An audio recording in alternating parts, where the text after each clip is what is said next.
आम आदमी पार्टी के जंगपुरा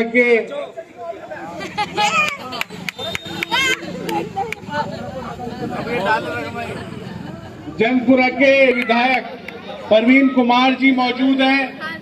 आम आदमी पार्टी की नेशनल लीडर भी मौजूद हैं। हमारे बीच में आदिल साहब, यहाँ के लोकप्रिय, क्या कह सकता हूँ, लोकप्रिय खादिम खिदमतगार जो आवाम की खिदमत करते हैं, इनके लिए जोरदार ताली बजाएं।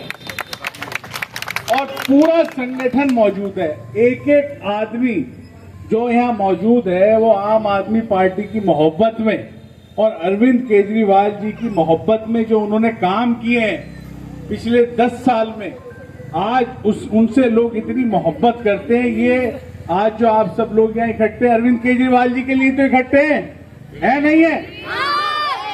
आप सब लोग जानते हैं कि दिल्ली के अंदर जो उन्होंने ऐतिहासिक काम करे, आज बीजेपी उनको रोकने के लिए हमारे सारे बड़े लीडरों को जेल में डाल दिया, चाहे मनीष सिसोदिया जी हो, चाहे विजय नायर जी हो, चाहे सत्येंद्र जैन जी हो। यहां तक के जब उनका बस नहीं चला, वो दिल्ली के लोगों के काम नहीं रोक पाए, तो उन्होंने अरविंद केजरीवाल जी पे झूठे इल्जाम लगा के उन तक को जेल में डाल दिया, क्योंकि वो लोग दिल्ली में जो आम आदमी पार्टी की सरकार चल रही है उसे गिराना चाहते थे। क्योंकि 22 स्टेट के अंदर बीजेपी की सरकार है, 23 में हो गई अब हरियाणा में होने के बाद, और एक स्टेट ऐसी नहीं है जहां बीजेपी अपने, जहां उनकी सरकार है, बिजली फ्री करके दिखाई हो। दिखाई है क्या? नहीं दिखाई। अरविंद केजरीवाल जी के मुकाबले काम कर ही नहीं सकते। एक स्टेट ऐसी नहीं है जहां पानी फ्री किया हो, एक स्टेट ऐसा नहीं है, एक राज्य ऐसा नहीं है जहां बीजेपी की सरकार है, जहां महिलाओं के लिए, हमारी बहनों के लिए बस में सफर फ्री किया हो। किया है क्या? एक स्टेट ऐसी नहीं है जहां तीर्थ यात्रा जैसी योजना लाए हो, नहीं है। एक स्टेट ऐसी नहीं है जहां गली गली मोहल्ला क्लिनिक बनवाए और फरिश्ते स्कीम, जो ऐतिहासिक स्कीम है आम आदमी पार्टी के अरविंद केजरीवाल जी की, वो स्कीम क्या है?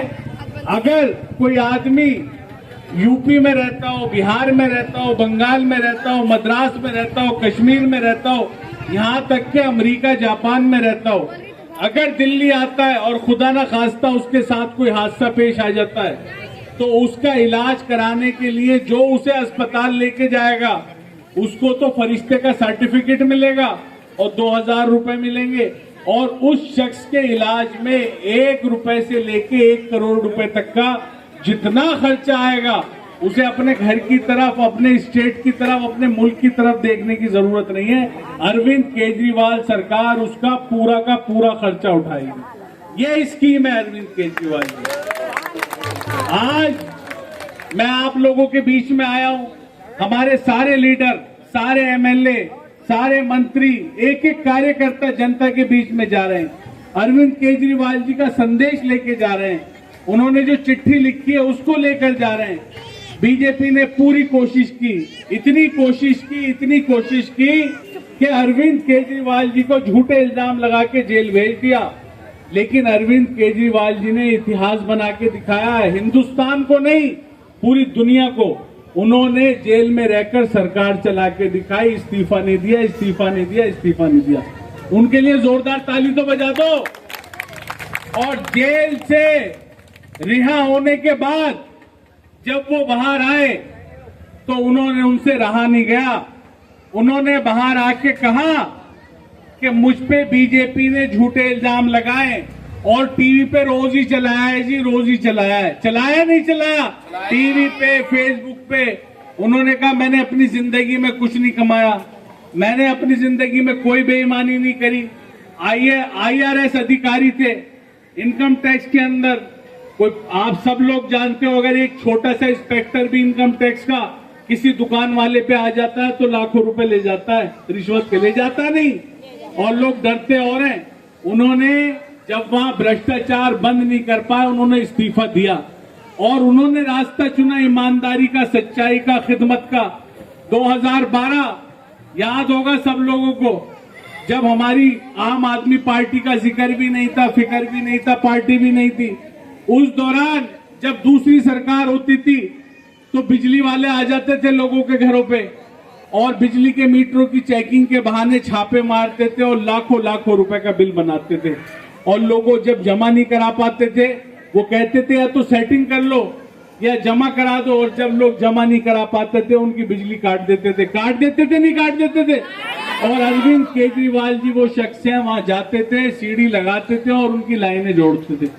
वो शख्स है अरविंद केजरीवाल जी। और उसी का नतीजा है कि उन्होंने वादा तो करा था बिजली के दाम आधे करने का, और उन्होंने कर दिए। क्या कर दिया उन्होंने?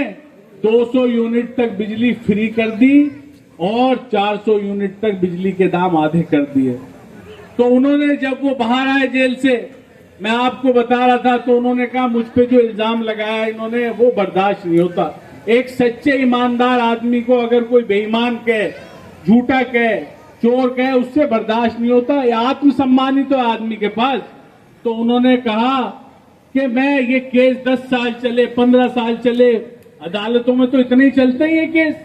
उन्होंने कहा मैं जब तक बीजेपी वालों ने मुझ पे इल्जाम लगाया, जब तक अब मेरी जनता, मेरी दिल्ली की आवाम जिसने मुझे ईमानदारी पे चुन के भेजा था, सच्चाई पे चुन के भेजा था, जिनकी मैंने खिदमत की है, जब तक मैं उनकी अदालत में जाऊंगा, इलेक्शन आ रहे हैं, अगर वो मुझ पे समझते हैं कि मैं ईमानदार हूं, सच्चा हूं और उनका सेवक हूं, उनका खादिम हूं, अगर वो मुझे फिर चुन के भेजेंगे तो इस कुर्सी पे बैठूंगा मुख्यमंत्री की, वरना मुझे कोई लालच नहीं है। उन्होंने रिजाइन देने का काम करा और दिल्ली वालों के काम ना रुके, इसलिए आतिशी जी को मुख्यमंत्री बनाया उन्होंने। लोग कहते थे कि अपने घर से मुख्यमंत्री बना देंगे, अपनी वाइफ को बना देंगे, किसी भाई को बना देंगे, किसी रिश्तेदार को बना देंगे। तो जितने बीजेपी वाले बोलते थे सबके मुंह अब चुप हो गए, मैं समझता हूं खामोश हो गए, साफ सुन गया उन्हें। आज किसी के पास कोई जवाब नहीं है। उन्होंने इतिहास कायम करा, ना तो अपने परिवार से किसी को लाए, ना अपने रिश्तेदार को लाए, ना अपने दोस्त को लाए। उन्होंने एक पार्टी की आम कार्यकर्ता को मुख्यमंत्री बनाने का काम करा।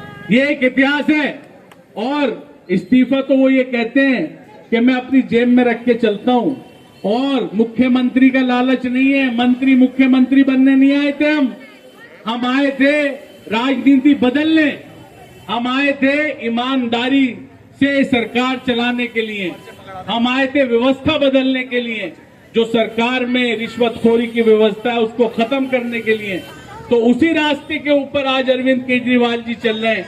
और आज हम सब लोग आपके निजामुद्दीन, बस्ती निजामुद्दीन के अंदर पहुंचे और इस कारवां को आगे बढ़ाएंगे अरविंद केजरीवाल जी के, जो उन्होंने अपनी आवाम के लिए, अपने लोगों के लिए खत लिखा है, उसको घर घर तक पहुंचाने के लिए आज का ये प्रोग्राम है।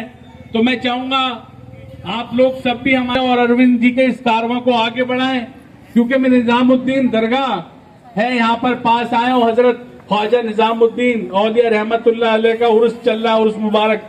तो इसकी भी मैं आप सब लोगों को बहुत बहुत मुबारकबाद पेश करता हूँ। शुक्रिया, अस्सलाम वालेकुम।